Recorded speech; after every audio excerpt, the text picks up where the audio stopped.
Hello class 6 बेटा, chapter number 11 light, shadow and reflection. Today we are starting our part 1 की इस video में starting के 2 page की हम रीडिंग करने वाले हैं। आई होप आप इस वीडियो को बहुत अच्छे तरीके से देखेंगे और सभी पैराग्राफ को लाइन बाय लाइन समझेंगे। और फिर भी बेटा आपको कोई प्रॉब्लम आती है तो बेटा आप हमें व्हाट्सएप ग्रुप पे मैसेज कीजिएगा और इस चैप्टर को कंप्लीट अच्छी तरह पढ़ लीजिएगा क्योंकि बहुत इंपॉर्टेंट चैप्टर है। और आज की वीडियो से आप जो डिफ़िकल्ट टर्म्स फाइंड आउट करेंगे वो आप हमें बताइएगा व्हाट्सएप ग्रुप पर, हम उनका आपको सॉल्यूशन बता देंगे। तो चलिए जल्दी से स्टार्टिंग करते हैं और comes on the first paragraph. थोड़ा इसको जूम कर देते हैं आपके लिए जिससे आपको अच्छा दिखाई देगा। चलिए स्टार्ट करते हैं रीडिंग को। We see objects all day. हम पूरे दिन ऑब्जेक्ट्स देखते हैं, यानी बहुत सारी चीज़ें हैं जो हम अपने आसपास देखते हैं। From the time that we open our eyes, और उस समय से जब से हम अपनी आंखें खोलते हैं, इन द मॉर्निंग में, to the time we sleep, और उस टाइम तक जब तक हम सोते हैं, एट नाइट, रात को। We see the things around us, हम अपने चारों तरफ बहुत सारी चीज़ें देखते हैं। We observe their colours, shapes and sizes, तो हम उनके साइज़, कलर्स और शेप्स सभी चीज़ें ऑब्ज़र्व करते हैं। In the day time the light of the sun is sufficient for us to see the objects around us clearly, और दिन के समय जो सूर्य का प्रकाश होता है, सूर्य की रोशनी होती है, सनलाइट होती है, वो काफ़ी होती है हमारे लिए कि हम देख पाएँ ऑब्जेक्ट्स अराउंड अस क्लियरली। जो ऑब्जेक्ट्स हमारे चारों तरफ हैं उनको हम बिल्कुल साफ देख पाते हैं। But in the evening when the sun sets, लेकिन जब इवनिंग में सन यानी सूर्य छिप जाता है, सेट्स माने छिपना होता है, छिप जाता है, इट बिकम्स डार्क, तो अंधेरा हो जाता है। And we can't see things easily, और हम आसानी से चीज़ें नहीं देख पाते हैं। What do we do then, तब हम क्या करते हैं, है ना। वी लाइट ए कैंडल, हम एक मोमबत्ती जलाते हैं, और स्विच ऑन ए बल्ब, या फिर जो हमारे घर में बल्ब होते हैं उसका स्विच ऑन कर देते हैं। और ए ट्यूबलाइट, या फिर ट्यूबलाइट को हम ऑन करते हैं, बल्ब को और ट्यूबलाइट को ऑन करते हैं स्विच के द्वारा, है ना। स्विच ऑन कर देते हैं, दोनों ऑन हो जाते हैं। When the light from these sources, और जब इन सोर्सेज से आने वाली लाइट जो होती है falls on the object, object पर पड़ती है, and then travel to our eyes, और वो ट्रेवल करती है हमारे आइज़ पर। वी सी द ऑब्जेक्ट, तब हम ऑब्जेक्ट को देख पाते हैं। So light enables us to see object, इसलिए जो लाइट है यानी जो प्रकाश है ये इनेबल्स करती है हमको, हमें योग्य बनाती है कि हम ऑब्जेक्ट्स को देख पाएँ।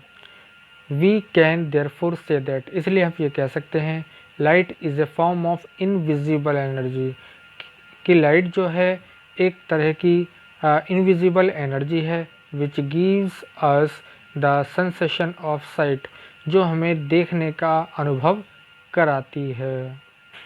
चलिए नेक्स्ट चलते हैं।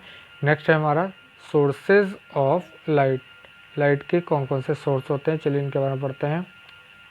Any object which emits light is called source of light, जो भी ऑब्जेक्ट इमिट करते हैं, निकालते हैं अपने अंदर से प्रकाश को यानी लाइट को, वो सोर्स ऑफ लाइट कहलाते हैं।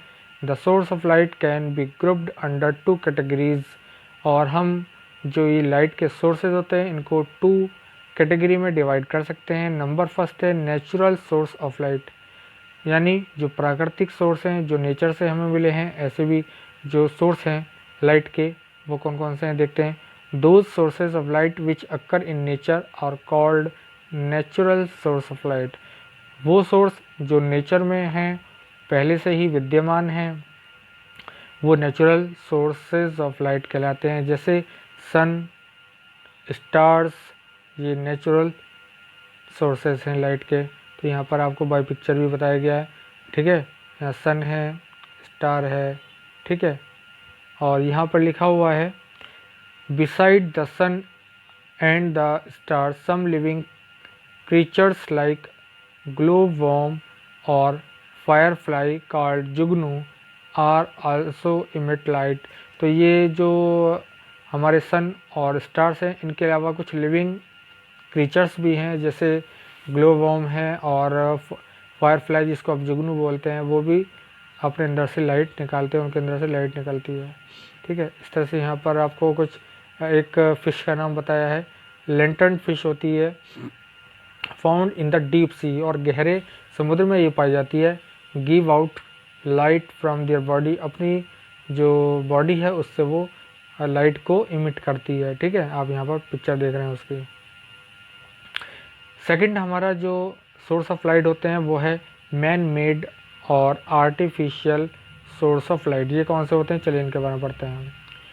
Those sources which have been made by man are called man-made sources of light। वो सोर्स लाइट के जो मैन के द्वारा बनाए गए हैं, इंसान के द्वारा बनाए गए हैं, वो man made source of light यानी आर्टिफिशियल सोर्स ऑफ लाइट कहलाते हैं। For example candles, oil lamps, earthen lamps, lanterns और gas lamps, electric bulbs, fluorescent tubes, torches, ये सब क्या हैं, man made artificial sources of light हैं। चलिए नेक्स्ट पेज पर चलते हैं। तो बेटा यहाँ पे आपको पिक्चर्स भी सब दिखाया हुआ है, और picture are all man made sources of light which enables us to see the things even when sun is not there. ये जब जितनी भी man made source of light हैं, ये हम एनेबल करती हैं थिंग्स को देखने के लिए, ऑब्जेक्ट को देखने के लिए, जबकि सन इज़ नॉट देयर, जबकि वहाँ पर सन नहीं होता, यानी सनलाइट नहीं होती है। अब नेक्स्ट टॉपिक है हमारा luminous and non luminous bodies. Luminous और नॉन लुमिनियस बॉडी कौन सी होती हैं, चलिए बात करते हैं इनके बारे में। Those objects which give out their own light और called luminous object. Luminous object वो होते हैं जो अपने अंदर से खुद लाइट को इमिट करते हैं, निकालते हैं। The luminous object are also source of light. जो लुमिनस ऑब्जेक्ट होते हैं वो सोर्स ऑफ लाइट होते हैं, जैसे सन, स्टार्स, कैंडल्स, बल्ब। ठीक है, तो ये लुमिनस हैं क्योंकि ये जब ऑन होते हैं, चलते हैं, जैसे सन है, सन निकलता है तो अपनी रोशनी देता है। स्टार्स जो है डे टाइम में हमारा आप देखते हैं कि स्टार्स दिखाई नहीं देते हैं, सन की रोशनी तेज़ होती है उसकी वजह से, है ना, बल्कि जबकि इनका जो लाइट है तब भी हमको दिखाई देती है, कब, रात को। ऐसे ही कैंडल है, ये लाइट देती है, लुमिनस है, और बल्ब है, लुमिनस है क्योंकि ये जब इसका स्विच ऑन करते हैं इलेक्ट्रिसिटी पास होती है तो ये ग्लो करता है और लाइट मिल जाती है। Those objects which do not give out light on their own are called non luminous object. और जो ऑब्जेक्ट्स लाइट नहीं इमिट करते हैं वो क्या होते हैं, नॉन लुमिनस ऑब्जेक्ट होते हैं। This becomes visible when only when light falls on them. और वे जब दिखाई पड़ते हैं जब उन पर लाइट पड़ती है, यानी प्रकाश पड़ता है। जैसे चेयर है, कार है, ट्री है, मैन है, moon, earth and other planets are also non luminous bodies since they shine only when sunlight is reflected from their surface. वे जब भी दिखाई पड़ते हैं जब वो सनलाइट को रिफ्लेक्ट करते हैं अपने सरफेस से। अब बात करते हैं हम hot and cold sources of light. जो लाइट के सोर्स होते हैं वो हॉट एंड कोल्ड कौन कौन से होते हैं, चलिए उनके बारे में बात करते हैं। Hot and cold sources of light. The sun is the brightest and hottest source of light for us. Sun हमारे लिए सबसे चमकीला, सबसे तेज और हॉटेस्ट, सबसे गर्म लाइट का सोर्स है। Fire always gives out heat. जो फायर होती है वो हमेशा हीट निकालती है, हीट उसमें से प्रोड्यूस होती है। A glowing bulb is hot. Glowing bulb जो होता है वो भी हॉट होता है। What if we go near the stars. क्या होगा अगर हम इस स्टार्स के पास जाएं। We feel the heat. क्या हम हीट का अनुभव करेंगे। Yes, star are also hot. क्योंकि स्टार भी क्या होते हैं, हॉट होते हैं। But because they are very far, क्योंकि वो बहुत दूर होते हैं हमसे, from us we don't feel their heat, तो हम उनकी जो हीट होती है उसको अनुभव नहीं कर पाते हैं। However some sources of light are cold, कुछ ऐसे सोर्स भी हैं लाइट के जो कोल्ड होते हैं, जैसे फायरफ्लाई है, ट्यूबलाइट है, CFL, ये कोल्ड सोर्सेज ऑफ लाइट होते हैं। तो बेटा पेज 2 पेज की हमने आज रीडिंग कर ली है। आई होप आपको कंप्लीट रीडिंग समझ में आ गई होगी। फिर भी मैं आपको सजेस्ट करूँगा कि इसकी 3-4 टाइम्स को रीडिंग 3-4 टाइम्स आप रीडिंग अच्छी तरीके से कर लीजिएगा और कोशिश कीजिए कि इसमें से डिफ़िकल्ट टर्म्स आप निकाल पाएँ। अगर आपको कोई डिफ़िकल्ट टर्म्स मिलती है, आपको कोई प्रॉब्लम होती है, समझ में नहीं आता है कुछ, तो आप हमें व्हाट्सएप ग्रुप पर बेटा मैसेज कीजिएगा, ठीक है। हम आपको उसका सॉल्यूशन प्रोवाइड करा देंगे। तो बस आज के लिए इतना ही। Thank you.